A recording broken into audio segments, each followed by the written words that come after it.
अज्ञानतिमिरान्धस्य ज्ञानाञ्जनशलाकयः चक्षुरुन्मिलितं येन तस्मै श्रीगुरुवे नमः। हरे कृष्णा। आज गीता श्रृंखला के सत्र क्रमांक 514 में आप सभी भक्तों का हार्दिक स्वागत है। आज हम श्रीमद् भगवद गीता के 16वें अध्याय के जो कि है देवी तथा आसुरी स्वभाव श्लोक क्रमांक 7 का अध्ययन करेंगे। आइए, श्लोक इस प्रकार है। प्रवृत्तिं च निवृत्तिं च जना न विदु आसुराः न शोचं नापि स आचारो न सत्यम तेषु विद्यते।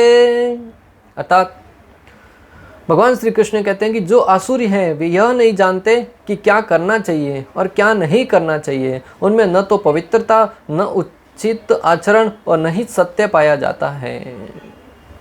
भगवान श्री कृष्ण ने प्रथम 3 श्लोकों में जब उसे सत्य का जो देवी गुणों से संपन्न व्यक्ति हैं उनके बारे में वर्णन किया, और अभी आसुरी गुणों का वर्णन करते हुए श्लोक क्रमांक 7 से लेकर 18 तक लगभग 12 श्लोकों में भगवान श्री कृष्ण आसुरी गुणों का वर्णन करेंगे, जिसे सुनने के उपरांत भगवान श्री कृष्ण अर्जुन को पूर्ण रूप से संतुष्ट कर लेंगे कि अर्जुन के अंदर आसुरी गुण नहीं है।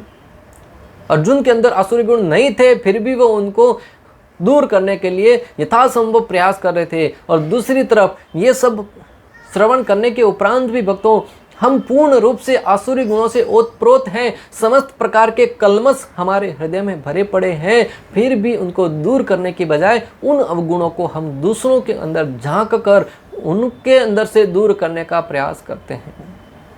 आज सबसे बड़ी समस्या यही है लोगों की। जब कहीं से सुनते हैं कि व्यक्ति को एहसास होना चाहिए, व्यक्ति के अंदर ये गुण होने चाहिए, तो वो तुरंत अपने पार्टनर या किसी और के व्यक्ति के अंदर ये अवगुण देखकर उनसे आशा करता है कि वो उसके अंदर कुछ बदलाव लाए, वो उसके अंदर सुधार करे।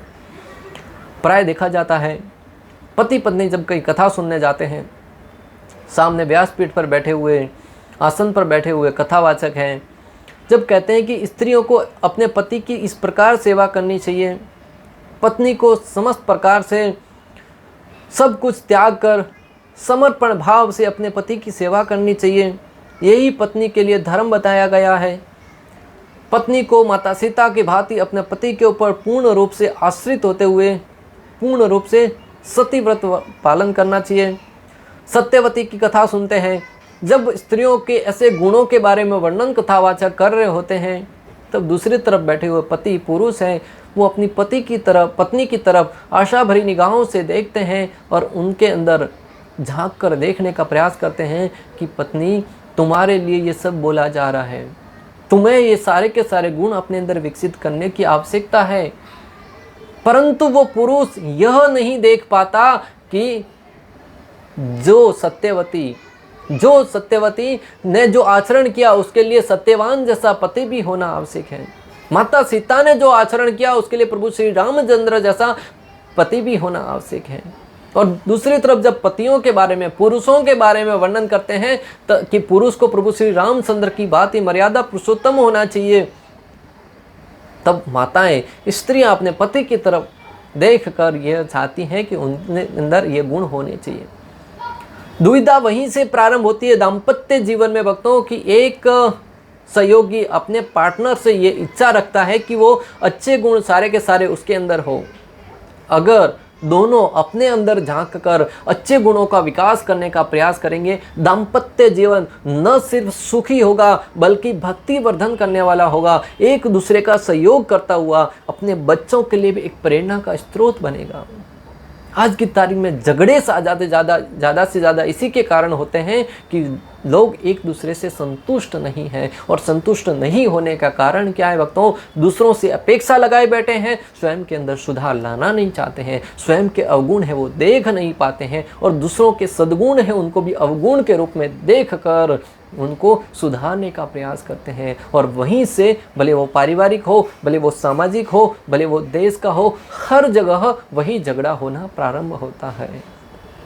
इसलिए अगर आप अच्छा परिवार बनाना चाहते हैं, एक शुद्ध सात्विक गुणों वाला संस्कार युक्त परिवार को आप निर्माण करना चाहते हैं, तो सर्वप्रथम हमें चाहिए कि भले वो स्त्री हो या पुरुष हो, अपने अंदर झांक कर देखें और अपने सद्गुणों का विकास करने के लिए शास्त्रों का सहारा ले, सद्गुरु का सहारा ले। और जैसे जैसे हमारे गुण विकसित होते जाएंगे, हमारे पार्टनर के गुण स्वतः ही हम में देख कर प्रेरणा लेकर उनके गुणों का विकास होगा और वो एक अच्छे समाज के लिए, एक शक्तिशाली, बलवान और विश्वास वाले समाज के लिए बहुत ही उपयोगी होंगे और बहुत आवश्यक भी है।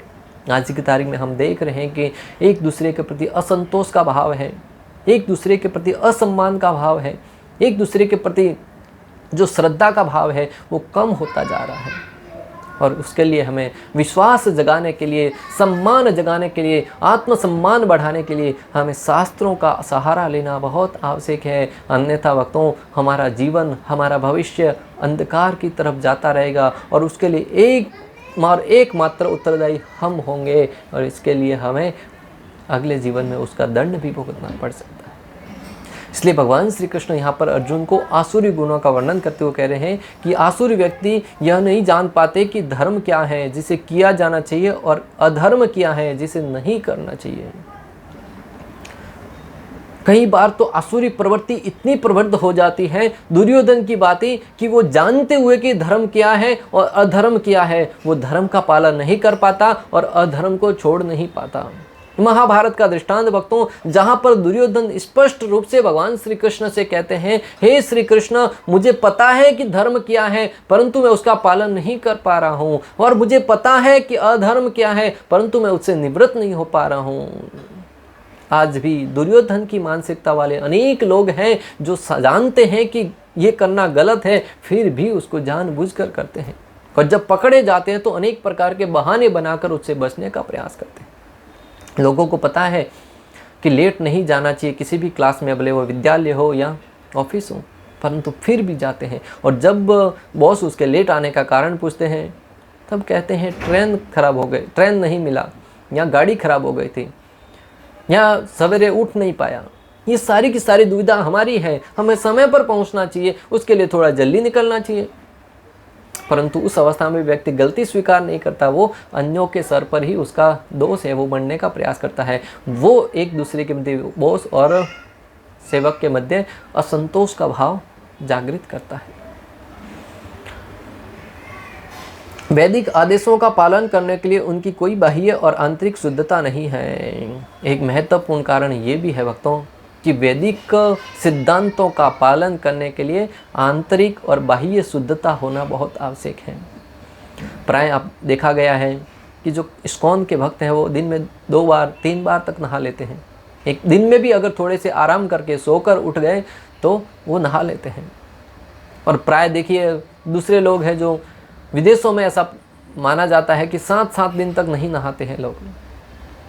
बाहरी शुद्धता का भी बहुत आवश्यक है। अगर बाहरी शुद्धता नहीं रखेंगे, शरीर की शुद्धता, तो वक्त वो तमोगुण का प्रभाव पड़ेगा, व्यक्ति के पूरे दिन आलस्य भरा रहेगा, वो कोई भी सात्विक काम नहीं कर पाएगा।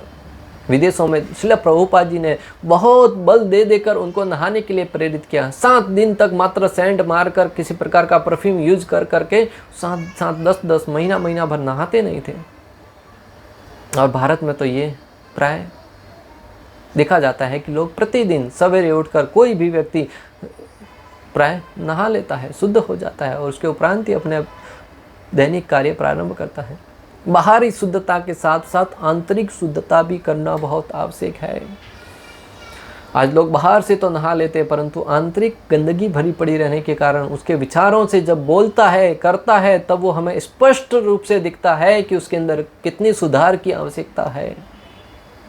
लोग बाहर से अच्छे सुंदर दिखने वाले मेकअप करके, बहुत ही सुंदर वस्त्र पहन के, मेकअप करके, आभूषण पहन के, बूट शूट पहन कर अच्छे से निकलते हैं, परंतु जैसे ही कोई सामने रास्ते में किसी से थोड़ा सा टक्कर हो गया, अनबन हो गया, कोई बीच में से निकल गया, तब उनका पारा है वो उखड़ जाता है। तुरंत भद्दी मुख, जो देखने में सुसभ्य लग रहे थे, उनके मुख से गंदी गंदी गालियाँ निकलने पड़ती है। वक्तों माताएं हो, पुरुष हो, कोई भी व्यक्ति इतनी अभद्रता के साथ व्यवहार करते हैं जिससे स्पष्ट उल्लेख होता है कि उनके अंदर कितनी शुद्धता की आवश्यकता है। और वो शुद्धता कहाँ से आएगी? शास्त्रों से। आज की तारीख में लोग पढ़ लिख कर बड़े बड़े विद्वान तो बन रहे हैं, भौतिक क्षेत्र में बहुत ही उच्च शिक्षा ग्रहण कर रहे हैं, परंतु समाज में शांति और प्रसन्नता का माहौल नहीं है। क्या कारण है? लोगों का हृदय अशुद्ध भरा पड़ा है, काम वासनाओं से भरा पड़ा है, माताओं के प्रति सम्मान का भाव नहीं है, अन्यों को मान सम्मान देने की भावना नहीं है। जब चैतन्य महाप्रभु के मुख से सुनेंगे कि त्रिनादपि सुनिसेन तरोर अपि सहिष्णुनाम अमानि न मान देन कीर्तन्य सदा हरि, एक तिनके से भी नम्र हो जाओ। उसके व्यक्ति को तो चोट पड़ती है जब अहंकार पे फुफकार कर खड़ा हो जाता है, मुझे ऐसा बोल दिया। परंतु जब शास्त्रों से सुनते हैं कि हमें तिनके से भी नम्र होना चाहिए, अगर हमारे अहंकार को कुचला जाए तो दब जाइए, और परंतु जब व्यक्ति सुनता है तभी परिवर्तन आएगा। नहीं सुनेंगे तो अहंकार की चोट बढ़ती है तो और फुफकार कर खड़ा होता है। जब तक बदला नहीं लाऊंगा तब तक शांति से नहीं बैठ पाऊंगा। तृणादपि सुनिसेन तरोर अपि सहिष्णुना, वृक्ष से भी अधिक सहनशील होना चाहिए। भले सर्दी हो, गर्मी हो, बारिश हो, प्रत्येक मौसम में वृक्ष है वो एक ही स्थान पर खड़ा रहता है। कोई पत्थर मारे उसको भी छाया देता है, कोई ऊपर चढ़ जाए उसको भी फल देता है। ये है वृक्ष की महानता। तो इंसान को चाहिए कि वृक्ष से सहनशीलता सीखे। आपके प्रति कोई कितना ही घृणित भाव क्यों न रखे, कोई भी इतना विरोध भाव क्यों न रखे, हमें सहनशील होना चाहिए। महाराणा प्रताप का दृष्टांत लेकर भक्तों, ये मुझे सहनशीलता बहुत ही सीखने को मिलती है। उनकी सौतेली माता ने उनके प्रति अनेक प्रकार से अहित करने का प्रयास किया, उनको मृत्यु के घाट तक उतारने का प्रयास किया गया, परंतु उन्होंने कभी भी उसके प्रति प्रतिकार नहीं किया, उनका हमेशा सम्मान किया। इसलिए हमें चाहिए कि हमारे आचरण में सहनशीलता होनी बहुत आवश्यक है। धीरबाई जी के प्रति महाराणा प्रताप का हमेशा सम्मान का भाव रहा और उनको माता का ही दर्जा देते रहे। बार बार उनसे चोट ठोकर खाने के बाद भी माता को कभी उन्होंने कुमाता नहीं कहा। यह है उनकी महानता। ये दृष्टांत प्रभु श्री रामचंद्र की शिक्षाओं से ले सकते हैं। उन्होंने माता कैकेयी के प्रति अनेक प्रकार के उनके प्रति अहित करने के बाद भी प्रभु श्री रामचंद्र ने कभी हीन भावना से माता कैकेयी को नहीं देखा। भक्तों, त्रिनादपि सुनिसेन तरोरपि सहिष्णुनाम अमानि न मान देना, जो जिससे आपको मान सम्मान प्राप्त नहीं हो रहा है उसको भी सम्मान देना। ये जब गुण हमारे अंदर विकसित होंगे ना भक्तों, हृदय अंदर से शुद्ध होगा। और ये गुण कहाँ से विकसित होंगे? शास्त्रों के अध्ययन से, आचार्यों के मार्गदर्शन में श्रवण करने से। वे ऐसा सत्य नहीं बोलते जो तथ्यों को यथावत प्रस्तुत करे और जिससे जीवों को लाभ हो। आज अनेक ऐसे विद्वान लोग हैं जो अपने आप को विद्वान तो मानते हैं परंतु सत्यों को यथावत नहीं प्रस्तुत करते जिससे अन्यों का लाभ हो सके। मात्र और मात्र एक मान सम्मान पाने के लिए बोलते हैं, या फिर ऐसा कुछ बोलते हैं जिससे अन्य भी खुश हो जाए और स्वयं को भी धन प्राप्त होता रहे। ऐसा सत्य बोलना चाहिए भक्तों, यथावत रूप में। जो भगवान श्री कृष्ण ने श्रीमद् भगवद गीता में अर्जुन से कहा है, वही ज्ञान हम जब यथावत रूप से अन्यों को प्रदान करेंगे तभी समाज का भला होगा। अन्यथा कई लोग श्रीमद् भगवद गीता के स्पष्ट सिद्धांतों को भी तोड़ मरोड़ कर पेश करते हैं। श्री कृष्ण बार बार कह रहे हैं, अहम सर्वस्य प्रभो, मैं सबका प्रभु हूँ। पितामस्य जगतो माता धाता पितामह, मैं सबका माता पिता और परम पिता भी मैं ही हूँ। संपूर्ण प्रकृति है वो मेरी अध्यक्षता में, मया अध्यक्षेण प्रकृति सूयते सरासरम हेतु नाने न कौन्तेय जगत विपरिवर्तते। स्पष्ट रूप से कह रहे हैं कि प्रकृति है वो मेरी अध्यक्षता में कार्य कर रही है। फिर भी लोग हैं, कई लोग उसके ऊपर प्रश्न उठाते। श्रीमद् भगवद गीता तो श्री कृष्ण ने कही नहीं है, भगवद गीता तो काल ने कही है, जो श्री कृष्ण के ऊपर अंदर प्रेत के रूप में प्रवेश किया गया और उन्होंने भगवद गीता का ज्ञान दिया। उनकी बुद्धि के ऊपर हथौड़ा मार के बताना चाहिए, कोई प्रेत किसी, वो भी भगवान श्री कृष्ण के अंदर आत्मा में प्रवेश करेगा और वो भगवद गीता का ज्ञान देगा। और कई लोग कहते हैं कि भगवद गीता श्री कृष्ण ने अकेले नहीं कहे, इतनी अच्छी भगवद गीता, इतने अच्छे शुद्ध ज्ञान प्रदान कोई अकेला एक व्यक्ति कैसे दे सकता है? उसको तो सब ने मिलकर, इंद्र, वरुण, रुद्र, काल, इन सब ने मिलकर भगवद गीता का ज्ञान दिया है। अरे जो श्री कृष्ण संपूर्ण ब्रह्मांड के स्वामी है, उनको समझ नहीं पाने के कारण वो ऐसा भ्रमित करने वाला ज्ञान देते हैं। और ऐसा ज्ञान सुनकर कई लोग गलत मार्ग पर भी निकल पड़ते हैं और उनके अनुयायी उसी सिद्धांत को स्वीकार भी करते हैं। इतनी बुद्धि नहीं है कि वो उसके ऊपर जरा सा विचार करें। भगवान श्री कृष्ण ने कहा कि कालो अस्मि, मैं काल हूं, तब वो कहते हैं, काल ने भगवत गीता कही है। भगवान कहते हैं कि मैं समस्त रुद्रों में, समस्त शिवों में रुद्र हूं, तब कहते हैं कि शिव ने भगवत गीता कही है। भगवान तो कहते हैं समस्त वृक्षों में अश्वत्थ का वृक्ष हूं, तो क्या अश्वत्थ के वृक्ष ने भगवत गीता कही होगी? बाकी जगह, सब जगह भगवान ने कहा है कि मैं सबका प्रभु हूँ, मैं सबका स्वामी हूँ, प्रकृति मेरी अध्यक्षता में कार्य करती है, मेरी समस्त धर्मों का त्याग करके मुझ श्री कृष्ण की शरण ग्रहण करो। उस सिद्धांत को वो नहीं स्वीकार कर पाते, नहीं समझ पाते। इसी के कारण स्वयं का तो अहित करते हैं, साथ ही साथ समाज के लिए भी बहुत ही गलत धारणा प्रस्तुत करते हैं। इसलिए भक्तों, श्रील प्रभुपाद के पूर्व कई लोगों ने भगवत गीता के अनेक संस्करण लिखे, परंतु उसे पढ़कर किसी के जीवन में कोई परिवर्तन नहीं आया। जब श्रील प्रभुपाद ने भगवत गीता यथारूप लिखी, उसे पढ़कर आज आप देखिए संपूर्ण विश्व में लोगों के न सिर्फ जीवन की दिनचर्या परिवर्तित हुई है, बल्कि जीवन की दिशा और दशा दोनों परिवर्तित हुई है। और लोग अपने अनेक प्रकार के अनर्थों को त्याग कर, अनेक प्रकार के दुराचार कार्यों को त्याग कर भगवत भक्ति में लगे हैं। इससे सिद्ध होता है कि प्रामाणिक स्रोतों से यथावत ज्ञान प्राप्त करने का कितना महत्व है। और जो व्यक्ति ज्ञान को यथावत नहीं प्रदान करता, वो आसुरी स्वभाव वाला माना गया है।